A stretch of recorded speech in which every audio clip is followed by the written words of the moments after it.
vous voir si nombreux aujourd'hui à Municipalia pour ce débat consacré effectivement aux inondations. On va parler évidemment du retour de terrain, de l'expérience de ces événements tragiques qui ont eu lieu en 2021, avec ici nos experts qui vont vous éclairer sur la meilleure manière évidemment d'aborder ce type d'événements compliqués, parce qu'ils étaient en première ligne à ce moment-là, et certains ont des solutions aussi à apporter à tous les municipalistes, aux administrations et aux représentants des communes qui sont ici présents. Alors j'ai le plaisir de vous présenter Simon Riguel. Simon, il est directeur du centre de crise régional wallon qui s'appelle Cortex depuis aujourd'hui, c'est correct? C'est bien ça, oui, bonjour. Bonjour Simon. Nous avons également Bruno Sherman. Bonjour Bruno, vous travaillez chez Stream and River. Oui, bureau d'études Stream and River basé à Sinon. Bonjour Voilà, à tous. bureau d'études spécialisé donc dans les études écologiques, Dans dans la les milieux aquatiques, on va dire. Exactement, la restauration des milieux aquatiques. Voilà, on vous entendra tout à l'heure. Nous avons également Grégory Herman, on dit Herman à Marche, on dit pas Tout à Herman. fait, oui. Vous me le confirmez. Voilà, vous êtes directeur d'Hydroscan, bureau d'études spécialisé en modélisation dans le domaine des inondations. Vous nous expliquerez comment ça fonctionne là tout à l'heure. Exactement, oui. Bienvenue. Et nous avons également Sébastien Gaillet en bout de Bonjour. ligne. Bonjour Sébastien, vous travaillez au SPW Agriculture, à la direction des cours d'eau navigables ou non navigables, je ne sais plus. Non navigable. Non navigables. Très important. Voilà, c'est très important, comme la Vesdre évidemment qui a été touchée en 2021. Nous allons commencer tout de suite avec vous Simon, vous avez une présentation, vous allez nous parler un petit peu de l'évolution du cadre de gestion de ces inondations. Voilà, la parole est à vous, vous pouvez aller au pupitre, vous pouvez marcher, vous pouvez faire exactement comme vous voulez. Oui, merci Gilles. Alors, en effet, on a voulu tous les quatre présenter quelque chose d'intégré qui fait le lien entre nos métiers, nos compétences et la vision qu'on peut partager sur la gestion des inondations. Et donc, voilà, vous aurez une illustration au travers de 5 étapes de la gestion intégrée des risques d'inondation en Wallonie et les solutions notamment basées sur la nature. Et aussi, que fait-on lorsque le risque se matérialise? Comment gère-t-on les crises? Voilà, c'est le programme aujourd'hui. Alors, en fait, je voulais aussi illustrer par cette vieille image qui a 20 ans, c'est pas 21. Le gouvernement wallon, en fait, s'investit depuis 2003 dans la lutte intégrée contre les inondations au travers du plan pluie à l'époque. C'était une trentaine d'actions et de mesures à prendre pour gérer de façon intégrée les inondations à plusieurs étapes du cycle des inondations, que ce soit au niveau du bassin versant, du lit majeur ou mineur de la rivière, etc. etc. Donc, c'est quand même assez ancien. Donc, il y a vraiment une démarche qui se met en place depuis cette époque-là. Et donc, les objectifs du plan pluie, c'était véritablement de lutter, d'améliorer les connaissances, d'agir sur le ruissellement, de travailler aussi sur les bassins versants, je l'ai dit, sur les lits des rivières, avec déjà ce point d'attention sur les habitats naturels à l'époque, et aussi travailler sur la vulnérabilité et la gestion de crise. Donc voilà ce qui, à l'époque, guidait le travail des acteurs. Et les acteurs, c'est qui? C'est les administrations, les différents services du SPW, de la région wallonne, et ses partenaires aussi, gestionnaires de cours d'eau, notamment provinciaux, les universités qui sont réunis dans le groupe transversal inondation. En 20 ans, donc, il y a eu des progrès. Il y a eu énormément de choses qui ont été faites. Un travail d'abord sur des cartes d'aléas d'inondation en 2007, donc avant que l'Europe ne les impose au travers de la directive inondation, donc précurseur à ce niveau-là. Mise à jour ensuite des outils, des cartes, des plans de gestion suivant ce cycle imposé par la directive inondation, transposé donc dans le Code de l'eau depuis 2010. Donc un travail qui n'est pas nouveau, qui se poursuit de manière cyclique dans une logique d'amélioration continue, de révision des mesures, de nouvelles mesures aussi, visant à travailler sur l'ensemble des étapes du cycle du risque d'inondation. Voilà, les inondations, c'est de la protection, c'est de la préparation, mais c'est aussi malheureusement parfois de la réparation, comme on l'a connu aussi en 2021, avec évidemment toute une étape de rétablissement post-crise.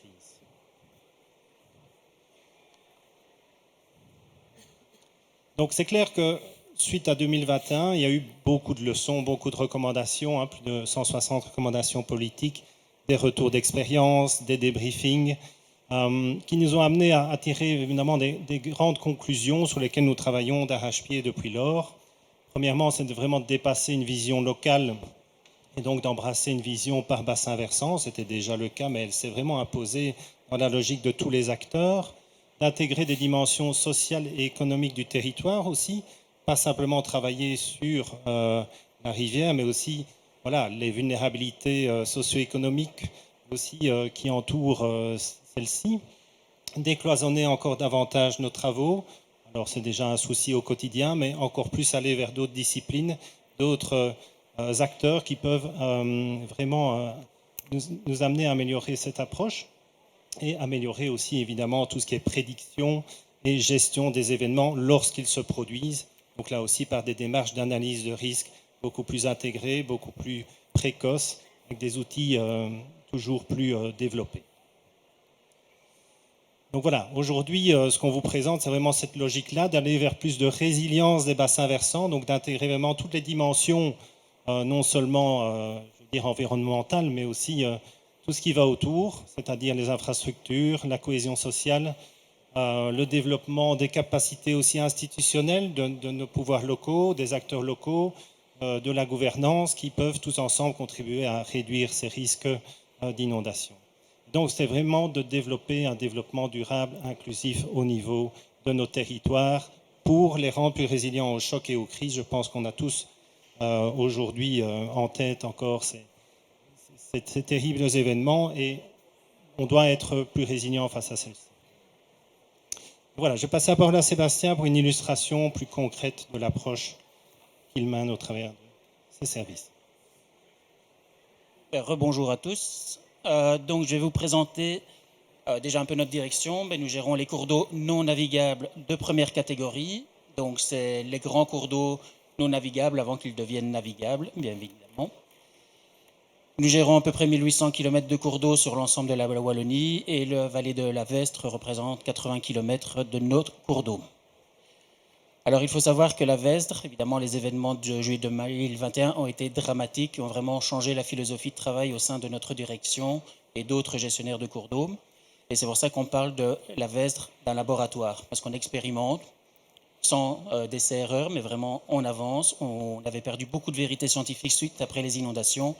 Et aujourd'hui, on recommence à en revoir, mais de nouvelles qui prennent en considération le changement climatique notamment et comment s'adapter à celui-ci. Donc ici, il faut savoir qu'après les inondations, le cours d'eau avait été totalement défiguré avec des transports de sédiments, des charriages de véhicules, de débris en tout genre. Et nous avons dû refaire de manière rapide et urgente une nouvelle topographie de l'ensemble des cours d'eau. 30 secondes. Ça ne devrait pas durer longtemps. Je rappelle que c'est l'anniversaire de Samy. En attendant. Et donc ici, vous pouvez voir que l'on a eu, à partir d'un avion, un vol lidar, vraiment une topographie ultra précise.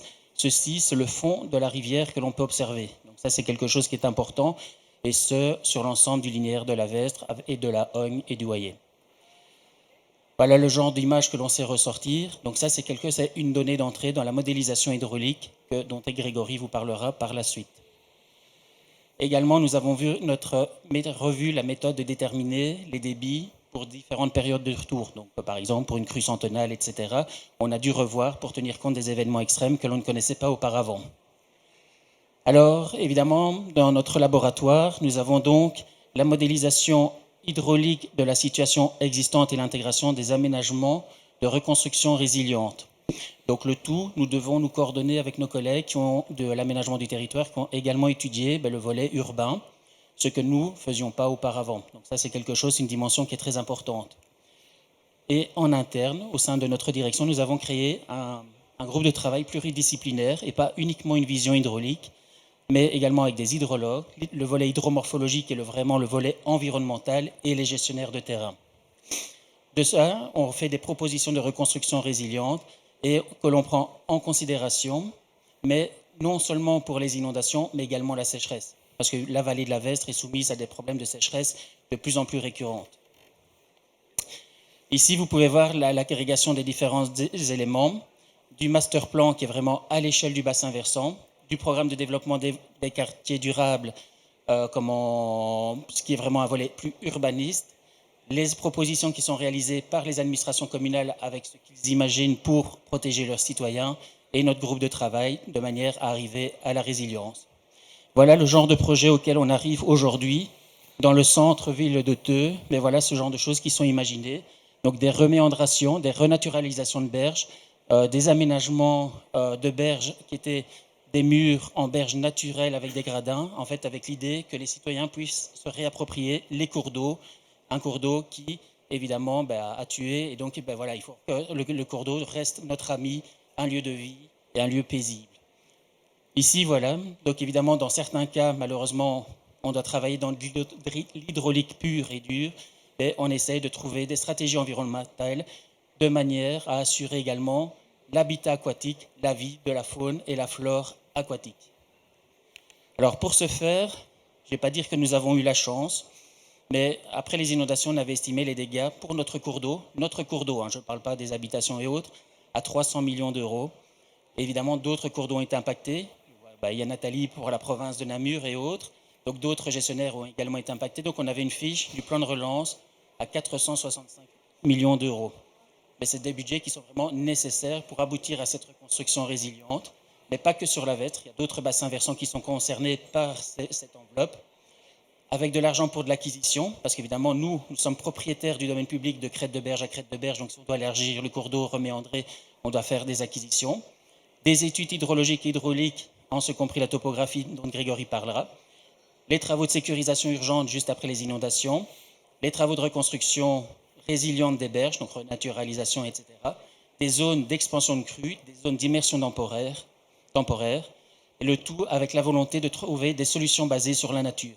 Donc ce n'est pas le tout de faire de la Vesdre un canal ou de nos cours d'eau naturels des canaux, d'essayer de trouver des solutions basées sur la nature de manière à être plus résilient. Et c'est pour ça que la résilience, c'est la lutte contre les inondations, la stabilité, l'environnement et l'aménagement du territoire. Voilà, je vous remercie et je passe la parole à Grégory. Merci Sébastien. Comme ça, voilà. Donc oui, moi je vais vous parler plus particulièrement de l'approche, ce qu'on fait en cas d'études hydrologiques hydrauliques. Donc on va notamment utiliser plutôt de la modélisation pour réaliser ces études. Rapidement, présenter notre bureau d'études, donc Hydroscan. On est un bureau d'études spécialisé dans le secteur de l'eau et vraiment les pionniers dans ces études de modélisation hydraulique depuis une vingtaine d'années. Et on est une cinquantaine de collaborateurs présents sur toute la Belgique. Alors au niveau de la modélisation hydraulique, c'est vraiment un outil indispensable dans la lutte contre les inondations pour pouvoir vraiment étudier ce qui se passe au niveau du transfert de l'eau sur les bassins versants. Alors cette modélisation, on l'utilise vraiment dans cette méthodologie donc des 3P. Par rapport à la prévention, vous allez utiliser la modélisation pour pouvoir réaliser les cartes des zones inondables. Au niveau de la protection, la modélisation va être super utile pour tout ce qui est le diagnostic hydraulique de l'état existant, et pouvoir justement analyser les problèmes et proposer des solutions. Et également en termes de préparation, parce que vous pouvez en fait faire tourner des modèles en temps réel et pouvoir prédire où les inondations pourraient se produire. Et tout ça fonctionne dans différents types de logiciels, que ce soit des logiciels commerciaux ou des logiciels open source. Au niveau de la modélisation, il faut savoir qu'il y a différents types de modélisation. Donc vous avez de la modélisation, alors c'est un peu plus technique, mais c'est juste pour votre information, de la modélisation hydraulique 1D, 2D, où là, voilà, j'expliquerai un peu rapidement après en quoi ça concerne. Vous pouvez avoir de la modélisation 1D, 2D qui va intégrer tout ce qui est problématique au niveau de l'égouttage et de la rivière, donc de la modélisation intégrée dans ce cas, et de la modélisation qu'on appelle full 2D, où là, vous allez analyser les ruissellements en 2D au niveau de votre bassin versant, mais également au niveau du cours d'eau. Alors, peu importe la modélisation que vous allez faire, 1D, 2D, 2D, vous devez toujours démarrer par un modèle hydrologique, parce que ce modèle hydrologique, en fait, vous allez pouvoir définir, quantifier quels sont les apports au niveau de vos bassins versants. Donc en gros, vous allez convertir la pluie qui tombe sur ce bassin versant, vous allez la convertir en quantité d'eau qui ruisselle et donc l'apport au niveau de vos cours d'eau. Et donc c'est hyper important parce que c'est ça qui va définir ce qui va finalement couler, je vais dire, dans votre cours d'eau. Et les principaux éléments à considérer, c'est la topographie. On parlait des levées topographiques. Bon, là, on utilise plus le modèle numérique de terrain, mais tout ce qui concerne l'occupation du sol, le type de sol, donc tous les éléments qui rentrent en compte dans l'hydrologie. Au niveau du modèle hydraulique, donc là, on a quantifié les apports. Maintenant, on passe au modèle hydraulique. Donc vraiment, la relation en fait entre le débit et la hauteur d'eau au niveau du cours d'eau. Et donc vous allez faire en fait du modèle 1D qu'on appelle donc dans le lit mineur. Donc là on va vraiment étudier le comportement hydraulique du cours d'eau au niveau de son lit mineur. Et ensuite donc la modélisation 2D intervient en fait au niveau des berges. Donc vous quittez le lit mineur, vous passez vers le lit majeur quand le cours d'eau déborde. Et donc là, on analyse en fait le comportement vraiment bidimensionnel du débordement dans le lit majeur du cours d'eau. Donc ça, c'est les informations un peu plus techniques quant à la modélisation. Et alors, bon, voilà, une fois que vous commencez à construire votre modèle, que votre modèle est construit, une étape super importante est la validation du modèle. Parce qu'un modèle, ce n'est jamais que la représentation de la réalité, représentation simplifiée de la réalité. Donc il faut s'assurer que votre modèle va vraiment finalement se comporter, va représenter ce qui se passe dans la réalité en fonction des pluies qui vont tomber sur le bassin versant. Donc on va caler ces modèles en fait sur base d'informations historiques, mais également donc ça peut être des photos, en fait, des témoignages qu'on a, ou si les informations sont disponibles, de données limnimétriques, donc des données en fonction de la hauteur d'eau et des débits sur les cours d'eau. Ici, donc, vous avez un exemple de validation d'un modèle, donc là basé en fait sur des photos concernant des emprises d'inondation. Donc voilà, on a pu observer que le modèle correspondait bien à ce qui s'était passé en réalité. Ici, un autre exemple, en fait, d'un modèle qui est basé en fait sur des informations qu'on a obtenues, type photo, vidéo. Et donc, on va de nouveau caler le modèle sur base de ces informations historiques. Voilà. Je ne sais pas si ça, à mon avis, ça va bugger ce truc. J'ai fait. La présentation est bloquée? C'est pas grave, vous pouvez continuer votre explication, je pense, Grégory. Il me semblait bien que ça allait faire bugger cette vidéo. C'est pas grave. Je pense que le slide suivant, en fait, c'était bon. Voilà, une fois que vous avez votre modèle qui est validé, donc qui est calibré, ça veut dire que vous avez confiance en votre modèle et vous allez pouvoir commencer à faire ce qu'on appelle le diagnostic de votre modèle, donc au niveau du cours d'eau, de façon à identifier les points noirs pour différents types de pluie, différentes intensités de pluie, et déterminer en fait quelles sont les solutions les plus appropriées sur ce cours d'eau. Et donc au niveau des solutions, après, donc il y a des analyses coûts-bénéfices qui sont faites sur les solutions de façon à pouvoir donner des éléments d'information quant au choix des solutions les plus appropriées sur le cours d'eau, notamment les solutions écologiques. Et c'est là qu'on collabore notamment avec la société Stream & River pour pouvoir proposer des solutions en lien plus avec privilégiant les solutions naturelles de façon à lutter contre les inondations en mettant en avant les solutions plus naturelles des cours d'eau. Voilà. Excellente transition. Alors pour notre dernier intervenant, Bruno Sherman, on va essayer de vous faire avancer jusqu'au bon endroit. Merci, Grégory. Sinon vous appuyez sur le petit bouton vert, ça devrait fonctionner. Voilà, on va y arriver. Sauf si la vidéo, évidemment... Voilà, c'est ce que je vous ai expliqué sur les diagnostics, les différents scénarios d'aménagement, voilà, où on peut observer, on peut en fait aussi mettre en avant, vous le voyez ici, donc le nombre d'enjeux touchés, donc c'est-à-dire des bâtiments qui sont touchés en fonction, par exemple, vous voyez à gauche ici, c'est assez important ici, à l'état existant, et grâce au modèle, vous allez tester des scénarios et pouvoir voir, par exemple ici, vous savez un scénario, l'approche numéro 3, dans le cas ici à gauche, vous voyez qu'en appliquant ce scénario, vous n'avez plus d'enjeux qui sont touchés. Et donc, voilà, ça veut dire que vous avez trouvé une solution aux inondations sur ce secteur. Voilà. Voilà, merci beaucoup, Grégory. Voilà, j'appartiens donc au bureau d'études Stream & River, qui est un bureau d'études basé à Ciney, et qui s'occupe de restauration de milieux aquatiques avec les 3 domaines suivants principaux, la renaturation des milieux aquatiques, l'éco-hydraulique et le monitoring biologique. Je vais développer une notion dont on a déjà parlé aujourd'hui dans certaines présentations, ce qu'on appelle les solutions fondées sur la nature ou des solutions basées sur la nature, dont l'acronyme est NBS pour l'appellation anglaise Nature Based Solution. Alors, si vous compulsez la littérature ou si vous vous rendez sur Internet, vous verrez qu'il y a plusieurs définitions de ce que sont les solutions fondées sur la nature. Et celle-ci m'a particulièrement séduite, c'est celle de l'Union internationale de la conservation de la nature de 2016, avec des mots qui sont très importants dans cette définition.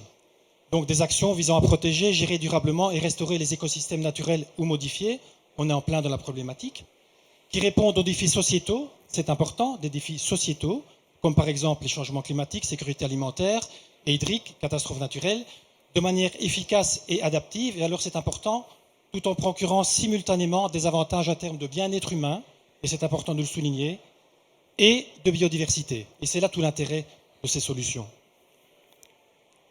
Alors, pourquoi des solutions fondées sur la nature pour lutter contre les inondations? Eh bien, parce que de plus en plus d'études montrent que les traditionnelles solutions, que l'on appelle des solutions grises, en référence au béton, eh bien, ne donnent plus les résultats escomptés. Ça, c'est la Commission européenne qui nous le dit en 2020. La Banque mondiale, en 2018, nous disait que les solutions fondées sur la nature peuvent être plus efficaces, plus économiques et plus durables que ces solutions utilisées traditionnellement et que l'on connaît tous. Autre raison pour laquelle c'est intéressant et motivant de mettre en œuvre des solutions fondées sur la nature, c'est parce qu'elles ont toute une série de co-bénéfices, comme par exemple l'amélioration de la biodiversité et de la qualité des habitats naturels. N'oublions pas que l'Europe nous demande aussi de répondre aux prescrits de la directive cadre sur l'eau, dans laquelle évidemment les écosystèmes ont une place prépondérante. Elles permettent de reconstituer les ressources en eau, parce que n'oublions pas que le corollaire des inondations, ce sont les sécheresses. Elles permettent l'amélioration de la qualité des sols et de la productivité agricole. Là, on touche directement au monde agricole. Elles permettent le stockage du carbone. Et puis, vous avez tous les bénéfices directs aussi sur la société, loisirs, tourisme, qualité esthétique des paysages, les rivières au cœur de nos villes, par exemple, et le bien-être humain. Quels sont les types de solutions fondées sur la nature que l'on peut mettre en œuvre pour rendre nos territoires plus résilients face aux inondations? Il y a 8 grands types qui sont répertoriés. 1, la restauration des plaines alluviales. 2, la restauration des zones humides. 3, la restauration des cours d'eau. La restauration de la ripisylve, donc c'est ce cordon forestier qui devrait longer nos cours d'eau. 5, création de zones de rétention, suppression d'obstacles. La reforestation, ça nous concerne moins ici en Wallonie. Et toutes les mesures qui visent à favoriser l'infiltration au détriment du ruissellement.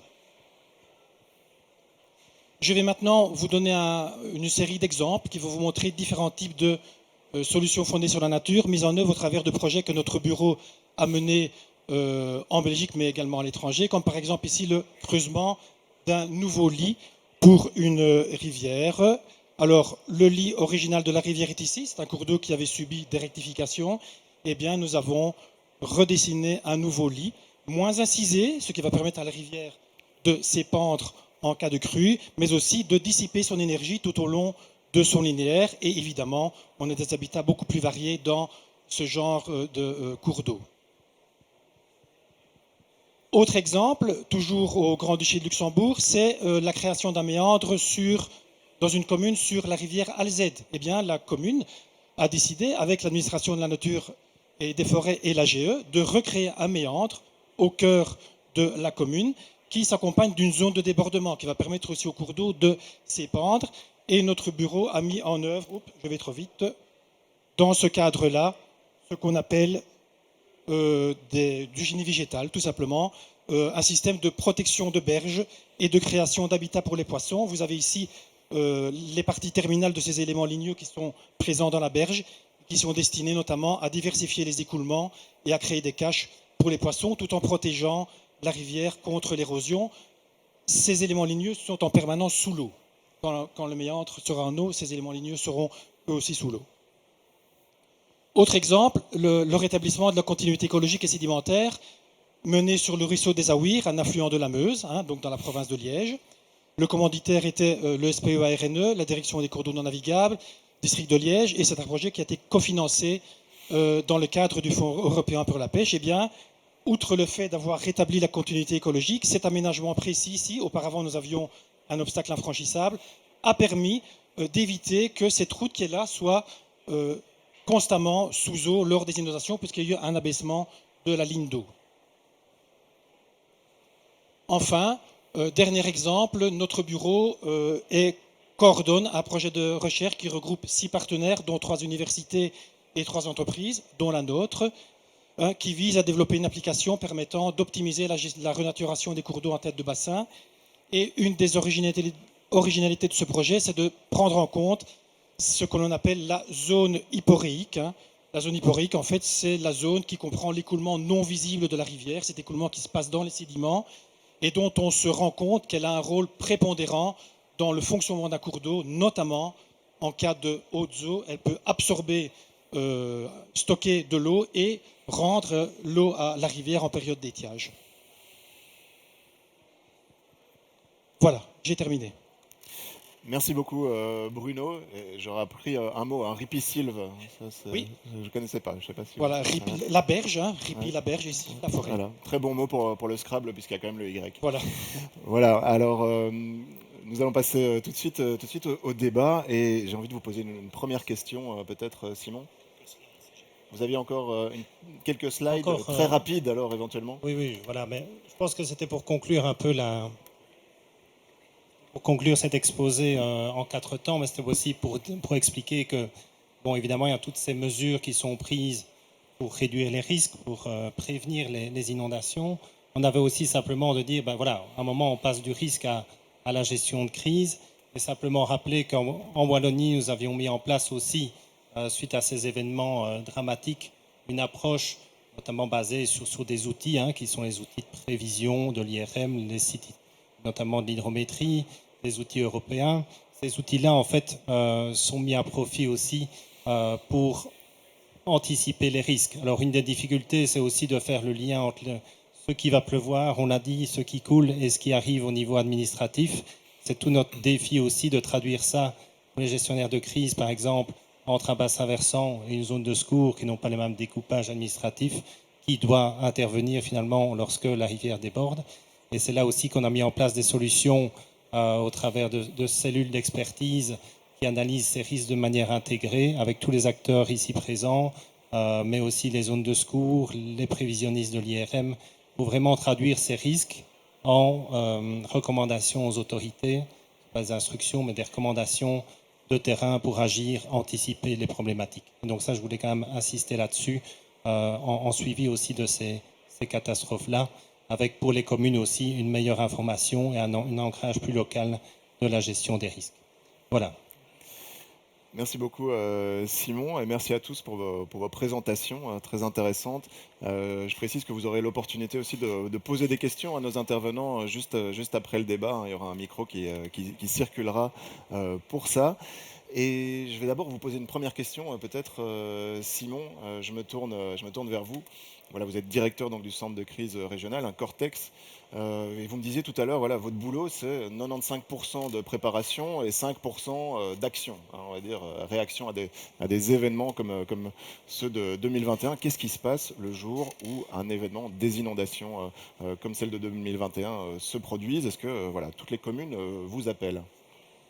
Alors, en effet, c'est une question importante, puisque notamment ce que je viens d'exposer sur l'approche multidisciplinaire nous permet dorénavant d'avoir une meilleure anticipation, de faire le lien entre les expertises météorologiques, hydrologiques de nos collègues en charge de la prévision, des gestionnaires de cours d'eau, des remontées de terrain qu'ils peuvent avoir sur les plus petits cours d'eau notamment, et donc avoir une meilleure anticipation de ce qui va se passer, in fine, à l'échelle du bassin versant. Donc, cette anticipation au travers de cellules d'expertise nous permet de communiquer alors aux communes, notamment, via les zones de secours ou directement à ces communes, les informations utiles qu'elles doivent mobiliser pour déclencher un plan d'urgence ou prévoir une évacuation ou d'autres mesures. Donc cette liaison qui est faite au travers de cette expertise, cette cellule d'expertise, nous permet alors d'être beaucoup plus proche aussi des pouvoirs locaux à ce niveau-là. Et concrètement, est-ce que c'est vous qui êtes à la manœuvre ou bien est-ce que vous invitez les communes à vous contacter ou Alors, comment est-ce que ça se passe? D'un côté, il y a une information qui part des notifications sur les alertes de crue et notre service communique ça et notifie toutes les communes concernées par les préalertes ou les alertes de crue. Donc ça, c'est automatique. En retour, elles peuvent contacter soit notre service en tant que point de contact pour la région wallonne ou les services hydrologiques pour bénéficier d'une expertise plus localisée, dans la limite aussi de ce qu'on peut voir avec nos outils. Et là aussi, le site hydrométrie permet aussi aux communes d'aller voir ce qui se passe sur les stations de mesure du réseau régional. Sébastien Gaillet, je me tourne vers vous. Vous avez présenté le cas de la Vesdre, vous l'avez bien étudié. Qu'est-ce qu'on a appris? C'est quoi le principal enseignement de cet événement? Mais le principal événement, c'est que le pire peut arriver, voilà, et qu'on doit s'y préparer, s'adapter. Voilà, c'est la première fois que nos cours d'eau ont réellement tué, donc ça c'est quelque chose qui est quand même choquant et sur lequel on doit travailler pour éviter que ça n'arrive plus. Se dire que le changement climatique, ben, on en parle depuis longtemps, mais on y est parce qu'on avait eu des événements de sécheresse majeurs juste avant 2021 et qu'en 2021 nous avons eu la crue la pire enregistrée en Wallonie.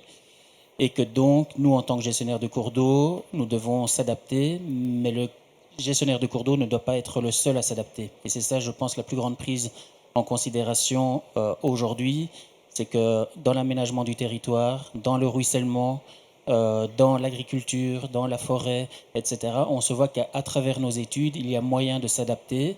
Ça prend du temps, il faut changer les habitudes. Aujourd'hui, je pense que les gens sont prêts à changer, que ce n'était pas le cas auparavant. Ce qu'on espère, c'est qu'on n'oubliera pas de sitôt cette crue pour que ça continue dans les prochaines années. Et on voit que ce que l'on peut faire actuellement sur la Vesdre, on arrive à le proposer sur d'autres vallées pour lesquelles on n'aurait jamais osé proposer des solutions de renaturalisation de cours d'eau, comme la Dyle, qui traverse quand même Cour-Saint-Étienne et Outigny et Louvain-la-Neuve et Wavre, de renaturaliser le cours d'eau, de remettre à ciel ouvert certaines parties de cours d'eau, et sur lesquels je pense qu'avant 2021, personne ne nous aurait écoutés, on nous aurait pris pour des fous. Et si un nouvel événement survient prochainement, on sait que ces événements climatiques, ils auront une fréquence de plus en plus importante. Est-ce qu'on est mieux préparé qu'en 2021? Vu ce que Simon a expliqué, on est mieux préparé. Évidemment, on ne sait pas mettre sa main devant, donc je pense que c'est ça. Une des clés, ce serait une meilleure communication. Nous, en tant que gestionnaire de cours d'eau, les crues, Simon l'a rappelé, on y travaille depuis des années, donc on a quand même une certaine expertise. Mais je pense qu'aujourd'hui, le fait, il faut adapter les modèles de prévision aussi, adapter le cours d'eau, adapter les stations de mesure aussi. Parce que en 2021, le réseau de mesure sur la Vesdre notamment a été totalement détruit. Donc d'une certaine manière, les gestionnaires étaient aveugles à ce moment-là parce qu'ils ne savaient plus ce qui se passait sur le terrain, mais le terrain était inaccessible. C'est de nuit que ça s'est passé. Donc voilà, je pense qu'on est mieux préparé, mais je pense qu'il y a encore de gros efforts à faire de toute façon. Et ce serait prétentieux de dire qu'on est prêt pour un prochain événement pareil, mais en tout cas, on sait que ça peut arriver, on sait comment réagir, et on réagira mieux encore la prochaine fois. Bruno, je vous voyais réagir. Qu'est-ce que vous en pensez? Est-ce qu'on est prêt là? Est-ce qu'on est mieux préparé? Oui, je pense qu'on est mieux préparé. Maintenant, il faut rester réaliste. Si on a de nouveau un épisode pluvieux tel que celui qu'on a connu en 2021, on aura de nouveau énormément de dégâts. Mais je pense qu'on serait effectivement mieux préparé et plus apte à encaisser les chocs parce que ce qui se cache derrière le terme résilience, c'est effectivement ça, c'est une plus grande capacité à encaisser les chocs. Et donc ça se traduit par toute une série de mesures dans tous les compartiments de notre société, au niveau de l'agriculture, au niveau du bâti et au niveau de la manière dont on gère nos cours d'eau. Est-ce que ce mouvement est enclenché ou bien ça va prendre du temps justement pour se préparer à un futur événement? Oui, ça répond, je pense, à un changement de mentalité qui vise effectivement à laisser plus de place à la nature dans la manière dont nous gérons nos milieux, nos écosystèmes.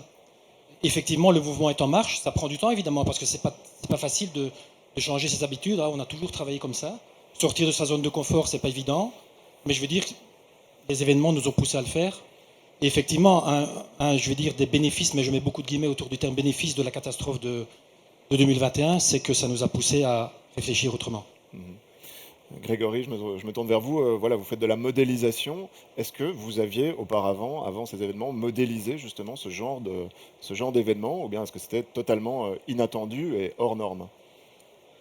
Pour ce genre d'événement, non, parce que c'est vrai que, en fait, ce qui se passe, c'est que quand on parle de modélisation, donc bon, de nouveau la modélisation, on est un peu sur des parties techniques, mais donc après on simule en fait des événements pour différentes périodes de retour. Ce qu'on appelle période de retour, c'est la probabilité qu'a une pluie à survenir tous les 5 ans, 10 ans, 50 ans, 100 ans.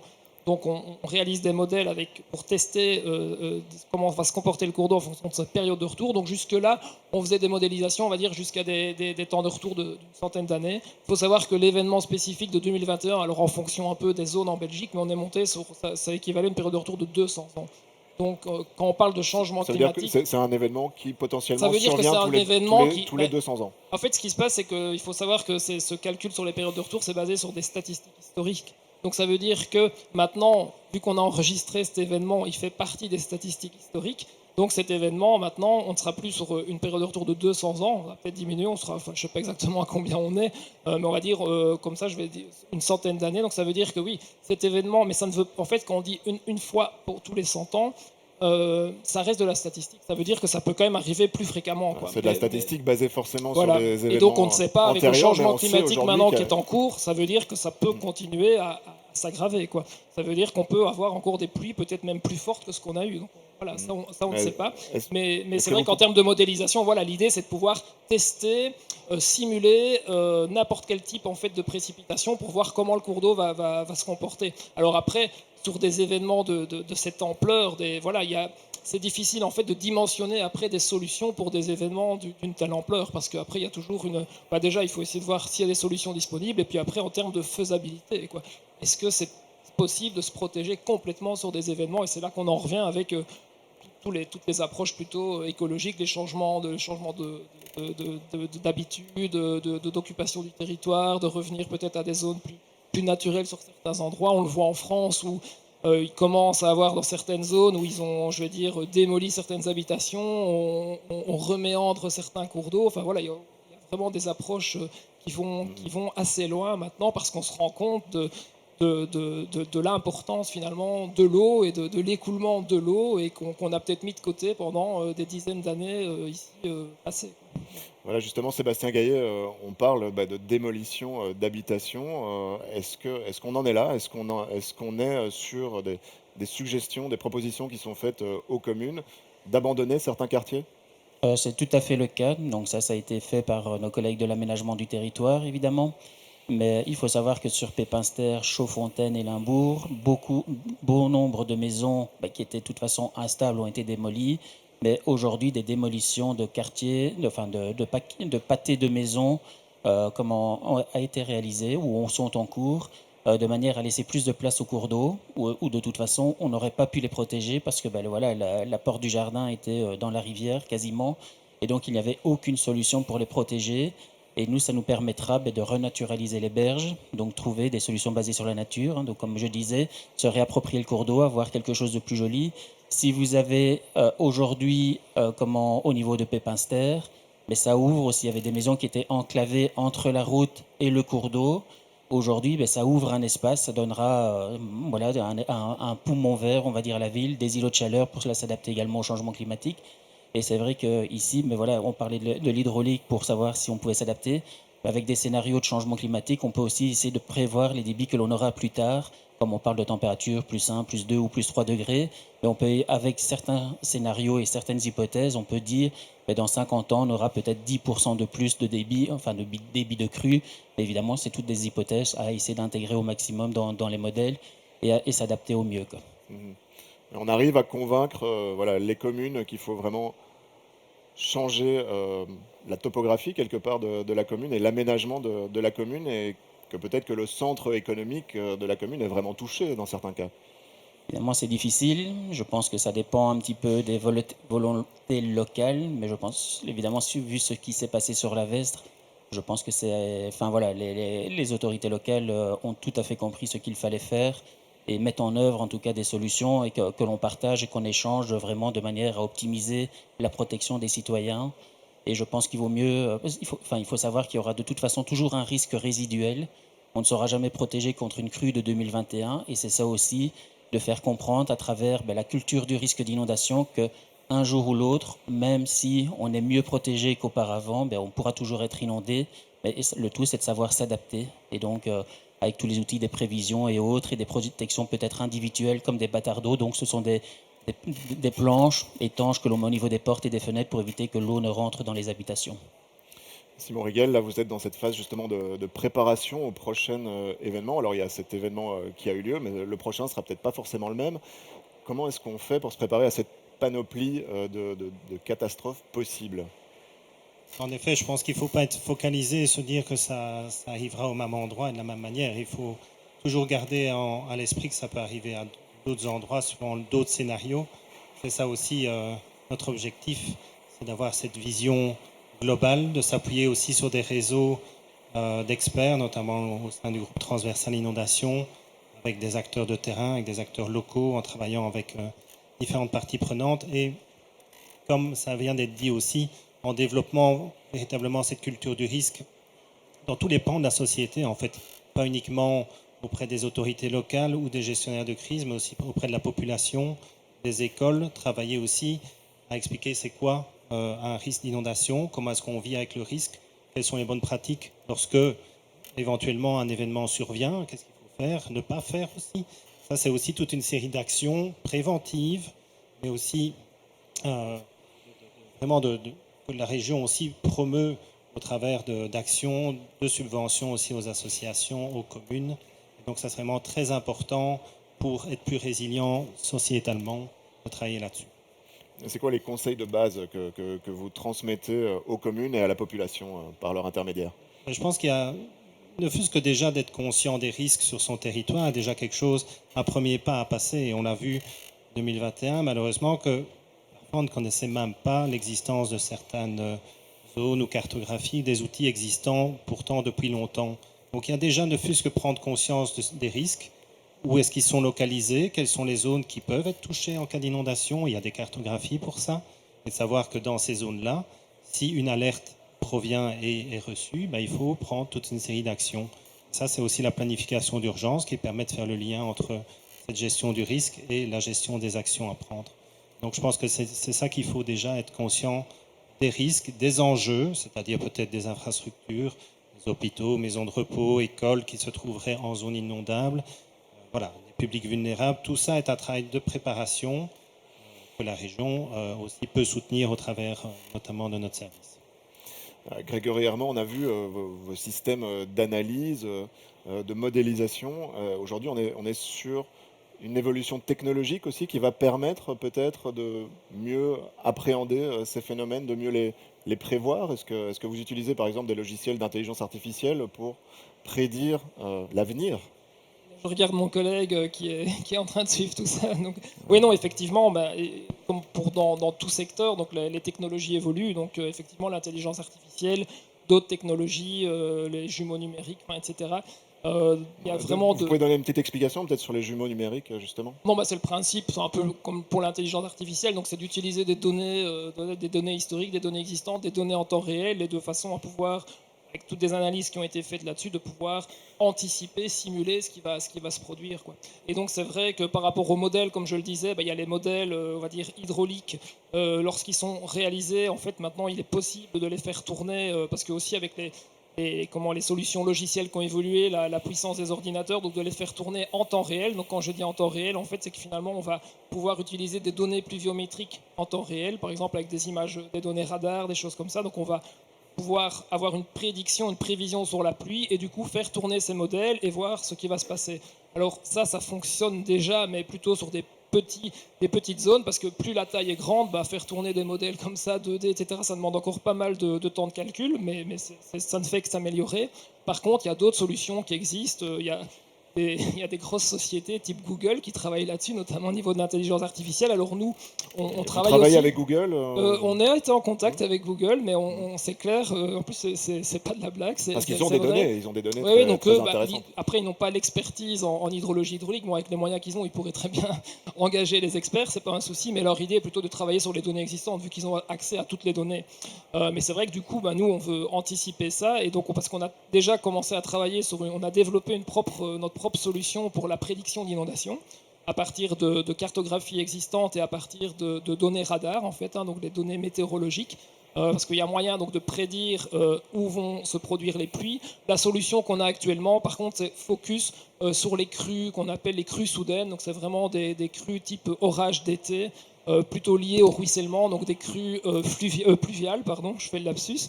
Parce que alors après, quand on rentre sur des crues au niveau des cours d'eau, bon, voilà, il y a déjà quelques solutions qui existent, et là on peut se baser maintenant par contre plus sur des solutions qui vont utiliser les données qui proviennent des capteurs des cours d'eau. Donc vous avez les capteurs de hauteur d'eau, de débit.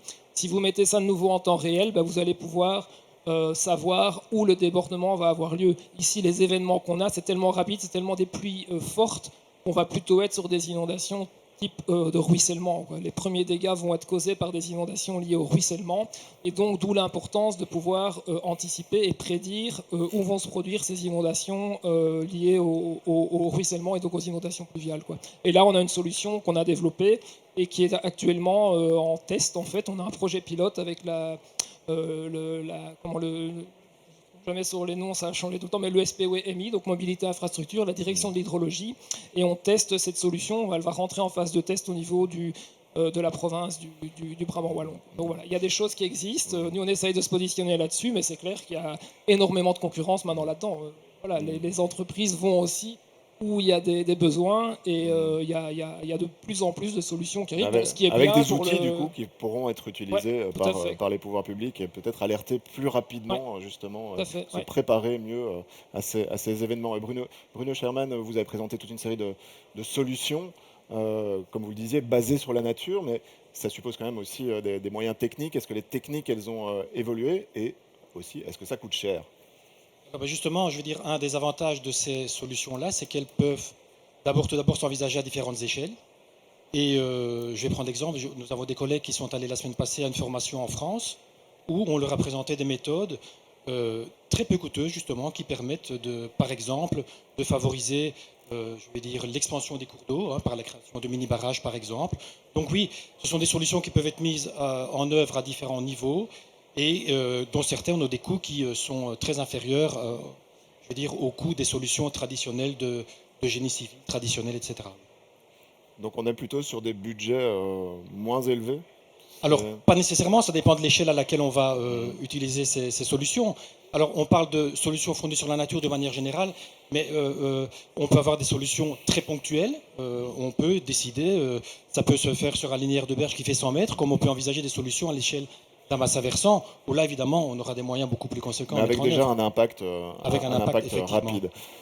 Sébastien Gaillet, je me tourne vers vous peut-être pour une dernière question avant de laisser au public la possibilité de vous poser leurs propres questions. Si vous avez un conseil, juste un, à donner à une commune, à une municipalité, par rapport à l'aménagement de son cours d'eau, ce serait quoi la priorité? La priorité, c'est de s'adresser aux gestionnaires et de travailler en multidisciplinaire. Donc, comme je l'ai dit, l'urbanisme, l'environnement, l'aménagement du territoire, parce qu'évidemment, tout ce qui ruisselle arrive dans le cours d'eau. Le cours d'eau n'est que le réceptacle de ce qui ruisselle dans les bassins versants. Et si on ne travaille pas dans les bassins versants, pour ralentir cet écoulement, le cours d'eau ne pourra jamais s'adapter à retenir un maximum d'eau. Donc c'est vraiment travailler de 1 à l'échelle du bassin versant, toutes disciplines confondues, et je pense que c'est l'enseignement le plus riche de 2021. Très bien, merci. Merci à tous les quatre, en tout cas, pour vos réponses, pour vos interventions. Et je me tourne vers la salle. Je pense qu'on a un micro qui va tourner, donc n'hésitez pas à lever la main. À mon avis, c'est celui-ci. C'est celui-là, voilà, c'est le micro que j'ai en plus. C'est toujours la première question qui est la plus difficile, mais allez-y, n'hésitez pas. Voilà, je vois une main qui se lève ici devant. Bonjour et merci pour vos présentations. D'après vous, dans la chaîne que vous avez présentée, quels sont les thèmes, les sujets sur lesquels la Wallonie peut innover? Les acteurs wallons, qu'est-ce qu'ils pourraient faire comme innovation pour améliorer les choses dans le futur? Je pense que c'est ce que l'on est en train de faire. Donc, voilà, travailler différemment par rapport à avant. Il faut savoir que par le passé, l'idée au niveau des cours d'eau, c'était le plus vite à la mer. Donc on rectifiait pour avoir un écoulement rapide. Or, on voit ici, dans les différentes discussions que l'on a et présentations, il faut ralentir le plus haut possible. Donc dès que la goutte touche le sol, il faut la ralentir au maximum, l'infiltrer et voilà, travailler vraiment à cette échelle du bassin versant et arrêter de penser que c'est les protections au niveau du cours d'eau qui vont sauver les gens des inondations. C'est vraiment à l'échelle du bassin versant. Donc vraiment acteurs, imperméabilisation, agriculture, je voulais dire, tout ce qui est forêt, imperméabilisation, aménagement du territoire, etc., etc. quoi. Oui, je peux peut-être aussi intervenir. C'est de travailler en interdisciplinarité, hein, comme par exemple en formant le personnel directement chargé de la gestion de nos cours d'eau, par exemple, à ces nouvelles techniques, à ces solutions fondées sur la nature. Donc je pense que c'est un aspect qui est aussi important. Simon Rigel, oui. Pour rajouter une couche, je dis que l'innovation découle aussi du partage de connaissances qu'il y a entre les acteurs, pas simplement au niveau wallon, parce qu'évidemment, voilà, on a nos connaissances, il faut aussi aller voir ailleurs ce qui se fait, dans les autres régions limitrophes, même plus loin. Et donc, ce partage entre réseaux d'experts à l'échelle européenne, transfrontalière, les projets Interreg sont très importants pour prendre les bonnes informations, mais aussi innover, implémenter de nouvelles pratiques. Donc, il faut avoir vraiment cette ouverture d'esprit. Pour compléter, je pense qu'effectivement, il faut travailler comme ça, donc vraiment au niveau intégré. Après, plus au niveau des outils, vu que nous, on est venu avec ça, on voit que ça évolue. Ça, de toute façon, tout ce qui est logiciel de modélisation et tout, ça a fortement évolué. Donc maintenant, je pense que c'est vraiment très, très efficace. Et par rapport aux autres types de solutions, ce sont des solutions qui vont être là. Voilà, ça ne servira à rien de prédire les inondations si on n'a pas travaillé en amont de façon intégrée sur les bassins. Donc ce sont des outils qui seront là, qui seront à disposition, qui vont permettre de protéger davantage, d'informer le plus tôt possible. Donc, et alors avec tout ce qui existe, on a parlé d'intelligence artificielle. Voilà, je pense que dans le futur, on va vraiment aller vers des solutions qui vont être plus accessibles, moins coûteuses a priori, à voir, mais en tout cas qui seront disponibles et qui seront plus précises, plus efficaces. Donc il y a quand même pas mal de choses à faire là-dedans aussi. Voilà, il y a des solutions, effectivement. Je vois monsieur qui lève sa main, je viendrai vers vous juste après. Voilà, n'hésitez pas à vous présenter aussi. Bonjour Luc Charlier, moi je suis sur la vallée de la Vesdre. J'aurais voulu savoir, donc je crois que la vallée de la Vesdre c'est 700 km², 20 cm de pluie si j'ai bien compris, de colonnes d'eau pour 2021. Combien de mètres cubes de bassins d'orage dispose-t-on aujourd'hui et combien de bassins d'orage et barrages disponibles pour accueillir l'eau et de combien de mètres cubes devrions-nous disposer pour retenir une inondation comme celle de 2021? Un problème mathématique quasiment. Qui se lance? Je veux bien Merci. me lancer. Vous avez déjà les grands barrages, donc de Penn et la Gilep, qui ont quand même une capacité d'empotement de plusieurs millions de mètres cubes. Donc je pense que c'est quelque chose, un volume de stockage qui est très important. Et puis, voilà, on a parlé de solution. Le stockage de l'eau n'est pas la solution. La solution, c'est d'essayer d'infiltrer au maximum l'eau. Évidemment, si les sols sont saturés, c'est plus compliqué. D'aménager le cours d'eau, le bassin versant, de manière à ralentir l'écoulement. Et puis, le stockage de l'eau ne sera vraiment que la solution ultime. Une zone d'immersion temporaire, comme on en parle beaucoup, on en fait beaucoup aujourd'hui. Il faut savoir qu'on en a déjà quelques-unes chez nous depuis plusieurs années. On se rend compte que de toute façon, dès qu'elles sont pleines, elles ne servent plus à rien. Je veux dire, le débit qui rentre ressort. C'est comme une baignoire, comme je dis. On limite l'écoulement à la sortie. Et plus on augmente le robinet, à un moment donné, elle déborde. Et ce qui rentre dans la baignoire ressort. Et donc, on a eu le cas sur une commune que je ne citerai pas, même si on n'est pas bien loin, où comment on se rend compte que la période de retour de protection, c'est de 10 ans. Et on va donner un faux sentiment de sécurité aux personnes. Donc, ils vont se dire, on a une zone d'immersion temporaire, ça y est, on est protégé. Ce qui est faux. Voilà, ça dépendra de la crue que l'on aura, du dimensionnement qui a été réalisé, d'avoir la qualité des modèles, mais c'est vraiment l'ensemble des solutions qui permettra d'avoir la meilleure protection. Donc c'est vraiment ce que l'on a dit ici, c'est vraiment au moment où la goutte tombe sur le sol, c'est à ce moment-là qu'il faut la gérer, pas quand elle est dans le cours d'eau. Merci beaucoup. Alors, il y avait une question là tout de suite. Moi, je suis aussi en contrat de rivière. Je me posais la question par rapport. Donc, actuellement, on est en train de développer des aménagements sur des périodes de retour typiquement de 25 ans. Et si c'est sur 50 ans, tant mieux. Et, sauf que là, on voit que pour un même événement, les périodes de retour ont tendance à baisser. Est-ce qu'on n'est pas en fait en train de faire des aménagements qui seront pas bien ajustés dans le futur? Parce que voilà, on s'ajuste sur des périodes de retour de 25 ans qui seront peut-être plus vraies à l'avenir. C'est le cas, donc je ne peux que confirmer. Donc, je parlais de zones d'immersion temporaire qui ont été faites il y a quelques années de ça, il y a une dizaine d'années. Aujourd'hui, il y en a une, elle a été remplie 3 fois cette année-ci. Donc elle n'a pas servi son rôle. On a parlé des débits de la Vesdre tout à l'heure. Il faut savoir que le débit minimum de protection que l'on va atteindre, c'est le débit de période de retour de 25 ans, mais qui correspond à l'ancien débit de crue centenale, étant donné qu'on a revu les statistiques. Donc le débit que l'on protège aujourd'hui, c'est l'ancien débit de crue centenale, donc ça veut dire qu'on tient déjà compte d'une crue majeure. On peut espérer qu'il n'y ait pas une crue supérieure à ce que l'on a vécu, sinon je ne sais pas ce qui va se passer. Et donc ça, c'est quelque chose qui est très important, d'où l'intérêt d'avoir vraiment des solutions qui sont pluridisciplinaires et vraiment à l'échelle du bassin versant et ne pas travailler uniquement au niveau du cours d'eau, sinon on se trompe d'objectif. Grégory Herman, vous qui travaillez justement sur ces modèles statistiques, vous aviez peut-être aussi une réaction par rapport à cette question? Non, je pense que Sébastien a parfaitement répondu, mais c'est vrai que dans le cadre d'études récentes, on s'est posé la question parce que c'est vrai que si je fais le lien, je vais dire par exemple sur les réseaux d'égouttage où il y a un peu des bonnes pratiques par rapport au dimensionnement que doivent avoir les ouvrages hydrauliques, par rapport aux périodes de retour. Là, on parlait d'une période de retour de 20 ans, mais tout ça évolue aussi. On s'était posé la question, tiens, en rivière, il y a une distinction à faire entre les ouvrages hydrauliques rivières, type pont ou déversoir qu'on va dimensionner, et les ouvrages de rétention, en fait. Et c'est vrai que, voilà, avec ces changements, on remarque que maintenant, faire de la rétention pour des périodes de retour de 25 ans, enfin, en tout cas, nouveau 25 ans, c'est quasi impossible, quoi. Enfin, en fonction évidemment chaque fois d'une analyse bien précise et de la taille des bassins versants. Mais voilà, cette question est vraiment pertinente, mais Sébastien avait de toute façon répondu, c'est vraiment à prendre en compte, quoi. Bien, merci pour les réponses. Est-ce qu'il y a encore d'autres questions? J'avais vu quelqu'un qui levait la main, voilà.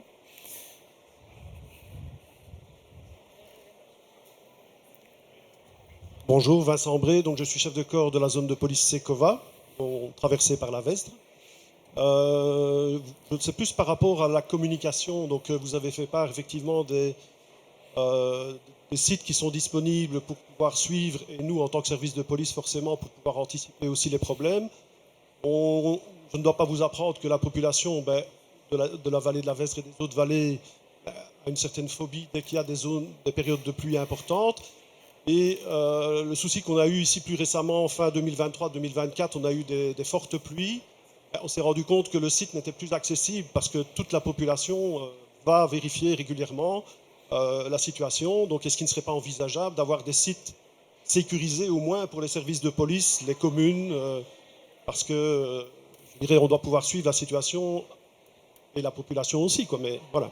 Oui, tout à Je fait. précise qu'il y aura aussi une conférence cet après-midi sur la communication justement de crise où Simon Hegel Je sera reviendrai tout à également présent. Mais sans faire de teasing, en effet, je pense un des retours d'expérience voilà, de ce souci technique qui a été analysé, corrigé, etc., c'est en effet d'envisager des canaux disponibles aussi pour les autorités, pour les disciplines. Ça, c'est ce que nos collègues envisagent d'implémenter, en effet. Donc voilà, en effet, parfois des éléments comme ça qui malheureusement surviennent. Les acteurs travaillent pour rétablir et pour mettre en place une communication alternative et on apprend de cela en implémentant des solutions qui seront proposées aussi aux disciplines, aux acteurs de terrain tels que la police ou les zones de secours. Et pour rassurer, il y a des tests de charge qui sont prévus. Donc les marchés sont en cours, etc., pour tester le site vraiment en montée en puissance. Donc il faut savoir que c'était la première fois qu'ils vivaient, on va dire, un événement majeur sur l'ensemble de la Wallonie. Et donc évidemment c'était un gros désagrément pour tout le monde, très embêtant évidemment parce qu'on sait les attentes des citoyens, donc c'est très important, d'où les communications alternatives. Mais donc on travaille, il y a déjà des solutions qui ont été trouvées, c'était un bête paramètre, je ne vais pas rentrer dans les détails, mais voilà, c'est quand dans l'informatique on rentre dans des choses très complexes et malheureusement voilà, il a fallu quelques jours pour trouver et c'était vraiment un détail, vraiment de chez détail. Voilà, Tant mieux s'il y a des solutions. Voilà, et plus de détails cet après-midi, alors du coup à 16h30, hein, comme ça je tease la prochaine conférence. On a le temps pour une dernière question, si quelqu'un le souhaite. Voilà, monsieur, vous clôturerez cette séance. Merci beaucoup. Je voulais juste poser une question peut-être un petit peu technique. Est-ce que vous pouvez, la question s'adresse à Hydroscan, à l'aide de votre modèle, est-ce que vous pouvez reconstituer la situation de juillet 2021, c'est-à-dire partant des pluies, la surface du bassin versant et ainsi de suite, en utilisant les données mesurées par la météo et ainsi de suite. Je sais bien que le réseau de mesure de hauteur d'eau, le réseau limnimétrique, etc. Parlez bien près du micro, monsieur. Le réseau limnimétrique était non opérationnel. Est-ce que on peut avoir une idée des débits réels qui ont circulé dans la Vesdre à ce moment-là? Débit réel, ça dépendra des mesures limnimétriques qui étaient faites. Par contre, la réponse à votre question, si on peut le simuler, oui, ça a été fait, notamment sur la Vesdre, ça a été fait. Bon, c'était l'ULG qui avait eu ce marché sur la Vesdre, mais donc ils ont réalisé un modèle et ils ont, à ma connaissance, modélisé effectivement cette crue. Et nous, sur d'autres études, on nous a demandé de modéliser l'événement de 2021. Donc, comme je l'expliquais, à partir du moment où on a un modèle qui est validé, calibré, on peut modéliser tout type d'événement. Alors évidemment, on ne l'aura pas validé, quoique si, parce que par exemple 2021, on avait des photos, des informations, donc on avait validé notre modèle pour qu'il représente ce qui s'était passé en 2021. Donc la réponse est oui. J'ai juste un petit complément pour cette crue de 2021. Une des grandes difficultés qu'il y a eu lieu aussi dans cette remodélisation, ce sont tous les embâcles qui sont venus, qui ont perturbé totalement l'écoulement normal des eaux. Et il y a des études qui ont été réalisées après, qui sont en cours, pour essayer de tenir compte de la présence de ces embâcles dans la modélisation et peut-être sortir des cartes à un moment donné de vulnérabilité liées à la présence d'embâcles. Voilà, un grand merci à tous. En tout cas, je vous invite à applaudir nos intervenants. Voilà. Merci beaucoup pour votre attention. Et n'hésitez pas à revenir évidemment à l'espace conférence. Il y a énormément de contenu qui sera présenté aujourd'hui et demain. Une excellente journée à tous.